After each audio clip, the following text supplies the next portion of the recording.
कुछ दिनों बीते, जब तक हिंदू सिर्फ हिंदू के ऊपर अत्याचार, जब तक हिंदू सुरक्षित थी तब तक बांग्लादेश विकसित में,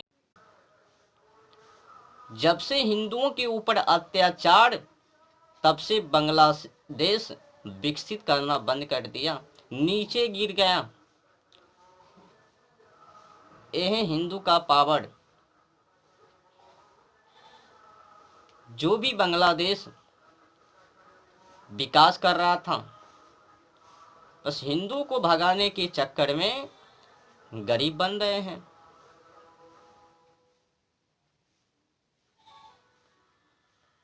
निजी स्वार्थी के चक्कर में हिंदुओं को भगाने के लिए बांग्लादेश से एक पूरी तैयारी है। जाके देखिए ना, वीडियो को देखिएगा तो पता चलेगा। दिल को दहला देने वाली, मन को बेकुल चिंता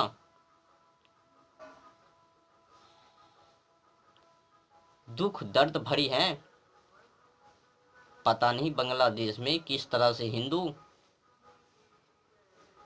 रहते होंगे। हिंसा पर हिंसा हिंदू माँ बहनों के ऊपर बांग्लादेश में हो रहा है।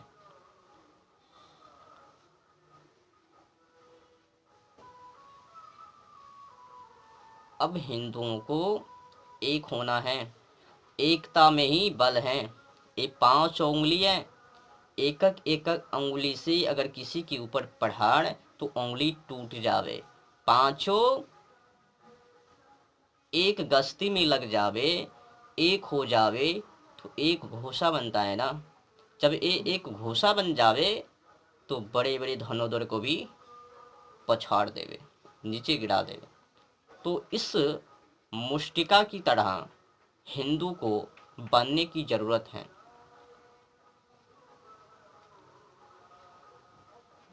दिमाग खाली हो चुकी है।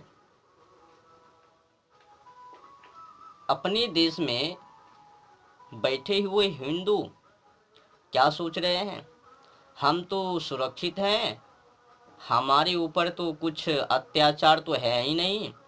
जहाँ पर कि मुस्लिम की बहुसंख्या है, जिस भी क्षेत्रों में, उस क्षेत्रों में हिंदू के ऊपर, हिंदू माँ बहन के ऊपर लव जिहाद हो या तो कत्ल हो, अल्लाह को जो ना माने काफिर, शैतान, जो भी भाषा उन लोगों की, उन्हीं के अनुकूल हिंदू के ऊपर अत्याचार।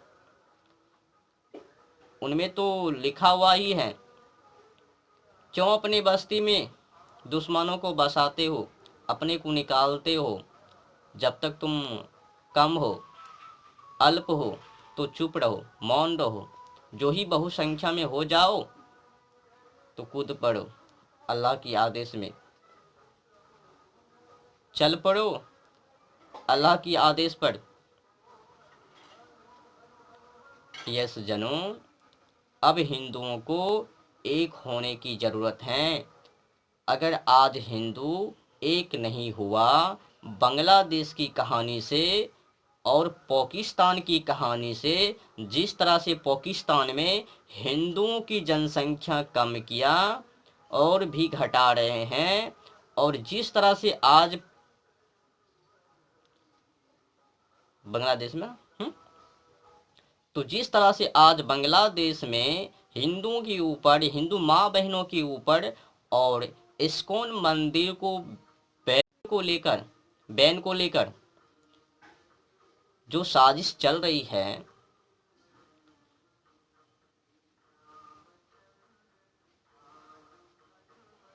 ऐसे में अगर हिंदू एक नहीं हुआ तो वही नतीजा अब यहाँ पर भी देखा जाएगा, हो भी रहा है। जिस भी क्षेत्रों में उन लोगों की जनसंख्या अधिक है, उस क्षेत्रों में हिंदू माँ बहनों के ऊपर अपने देश में भी हो रहा है। अब जो बड़ी खबर है, इस्कॉन मंदिर की प्रखर प्रवक्ता चिन्मय कृष्ण प्रभुदास जी अब तो इनके ऊपर शार्ट प्रचार होनी चाहिए। तो मैं अपनी सरकार से निवेदन करता हूँ, जो भी मार्ग हो उस हिंसा को, बांग्लादेश की हिंसा को रोकने के लिए उस मार्गों को अपनाया जाए। अगर सेना भेजने की ज़रूरत होवे तो भेजा जाए। बांग्लादेश की सरकार को सबक सिखाया जाए। क्या सोच रहा है चिन्मय कृष्ण प्रभुदास? कौन सी अपराधी की हैं? एक क्षेत्रों से दूसरे क्षेत्रों में कहाँ पे लड़ाई करवाई है? एक देश से दूसरे देश के खिलाफ कौन सी आवाज उठाई है?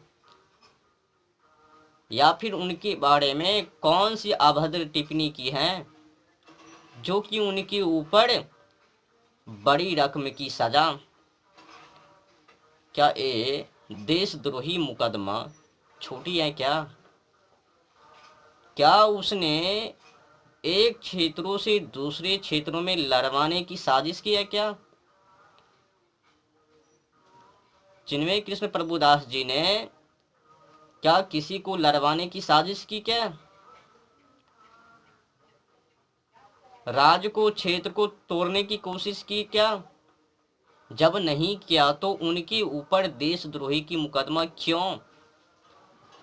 पूरी तैयारी है इस्कॉन मंदिर को बैन करने की, वहां से बांग्लादेश से हिंदुओं को भगाने की एक पूरी तैयारी है, जो कि हिंदुओं को सबक लेनी है।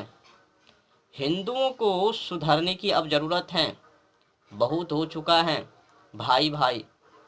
ओ भाई नहीं, जाके उनकी कुरान को पढ़ो, अध्ययन करो। पढ़ते तो कुछ नहीं हो, बस अज्ञानता पूर्वक भाई भाई। वो भाई नहीं है, गिरगिट है, गिरगिट। गिरगिट की ही तरह वो अपनी रूप रंग को बदलती रहती है। मूसा ने फरमाया, अल्लाह का आदेश है एक गौ की ज़बह करो।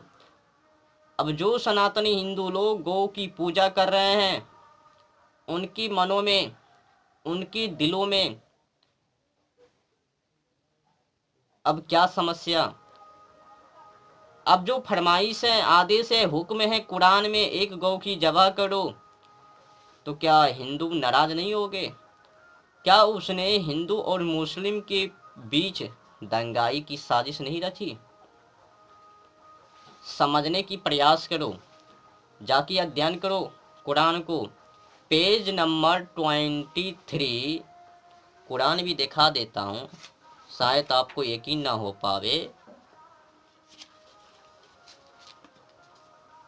देख लीजिए, एक कुरान है और पेज नंबर 23 यानी 23, सूरह 2 अल बकरा। जब मूसा ने अपनी कौम से कहा कि अल्लाह तुम्हें हुक्म देता है, हुक्म मने आदेश, कि तुम एक गाय ज़बह करो।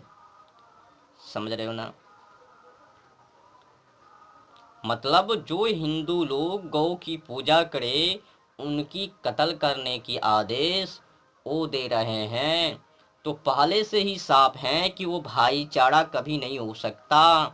अगर भाईचारा हो भी गया तो ऊपर ऊपर से भाईचारा और अंदर से, समझ लो। तो ये जो भाईचारा है ना शब्द, ये किसी और ने नहीं, हर हमेशा मुस्लिम के पक्ष में बोलने वाले महात्मा गांधी। अच्छा, भाईचारा किस तरह से है वो भी जान लो। तो भाई बनाया हिंदुओं को, चारा बनाया हिंदू माँ बहनों को, गौ माता को, प्रकृति को, जलवायु और ओजोन परत को। समझ रहे हो ना? जो भी हिंदू लोग जिस भी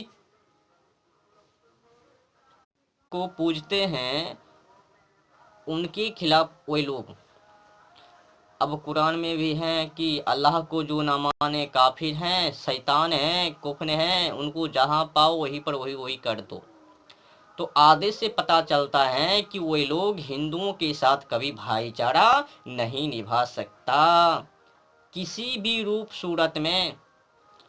अब जोर जबरदस्ती अगर हिंदू कह रहे हैं कि वो भाई भाई, महात्मा गांधी ने नारा किया, उसने तो एक और नारा लगाया, ईश्वर अल्लाह तेरे नाम। मतलब जो अनादि हैं उनके साथ जो डेट बता रहे हैं उनमें तुलना कर दिया। 1400 से 1500 वर्ष पुरानी, इतने में ही अनादि के साथ तुलना कर दिया, ईश्वर अल्लाह तेरे नाम। वाह, क्या गजब की गीत गाई है। आज तो उन्हीं की पूजा है ना, जो हर हमेशा अंग्रेजों के चाटुताकार बस दिखलाने के लिए यहाँ आंदोलन, वहाँ आंदोलन, वहाँ पर आंदोलन, उसके खिलाफ उसके खिलाफ। क्या कभी उनको काला पानी की सजा हुई है क्या? छोड़ो, वो तो अपनी निजी बातें हैं, वो तो अलग से मैं बात करूँगा।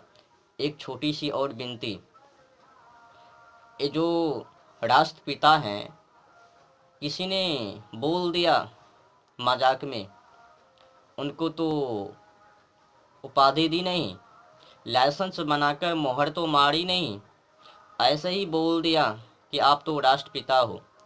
तो किसी ने सुन लिया, लिख दिया और घोषित कर दिया कि महात्मा गांधी नहीं, सॉरी, महात्मा गांधी नहीं, मोहनदास करमचंद गांधी वो राष्ट्रपिता बन गए। फूल वाले चाचे राष्ट्रपिता, पर राष्ट्रपिता का मतलब क्या है वो पता नहीं। अब तो महात्मा गांधी दुनिया में नहीं रहे। अब जो अपने देश के वासी हैं वो तो अनाथ हो गए, निकम्मे हो गए। मतलब क्या है, वो मर गए तो बिना बाप के हैं। क्या राष्ट्र का कोई पिता हो सकता है क्या? राष्ट्र का अगर पिता होवे तो भगवान है, नारायण है, भगवान ही हो सकता है, कोई इंसान नहीं। जो मर जावे, जिनका अंत, जो सदैव नहीं रहने वाले हैं, वो राष्ट्रपिता कभी नहीं हो सकता। ये जो फरमाइश की है एकदम अन्याय है। मैं उनको राष्ट्रपिता नहीं मानता। जो भी लोग मान रहे हैं उनसे मेरा निवेदन है कि बोलने से पहले ये जान लो कि आप निकम्मे बन जाओगे, अनाथ बालक बन जाओगे, बिना बाप के बन जाओगे, क्योंकि वो तो दुनिया से चले गए हैं।